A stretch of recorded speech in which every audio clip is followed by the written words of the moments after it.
দেখুন, একটা মেয়ের কি ড্রেস পরা উচিত কি অনুচিত সেটা আমি জানি না, কিন্তু আমি এটা জানি যে একটা মেয়ে যখন রেপড হয় তার পেছনে তার পোশাক কোনো কারণ হতে পারে না। পোশাক যদি কারণ হতো তাহলে একটা 5 বছরের বাচ্চা মেয়ে রেপ হতো না, আর এক 80 বছরের বৃদ্ধাও রেপ হতেন না।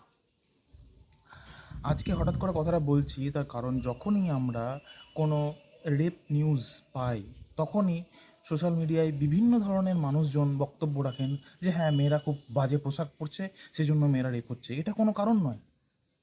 হ্যাঁ, রেপ একটাই কারণে হচ্ছে, তার কারণ হচ্ছে যে যারা রেপ করছে তাদের মানসিকতা। হ্যাঁ, তো ড্রেস পাল্টে ড্রেস চেঞ্জ করে সমাজ ভালো করার আগে আপনাদের মানসিকতাটা ঠিক করুন।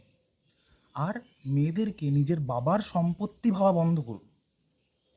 মেয়েদেরকে ভালো লাগতেই পারে, যদি কাউকে ভালো লাগে তাহলে তার কাছে গিয়ে ভদ্রভাবে তাকে বলুন যে তোমাকে আমার ভালো লাগে। তাকে বাবের সম্পত্তি ভেবে তার গায়ে হাত দিয়ে রেপ করে দেবেন না, তার কারণ তার আপনার বাবার সম্পত্তি নয়। সিম্পল। আর সমাজ পরিবর্তন নিজের থেকে হয়।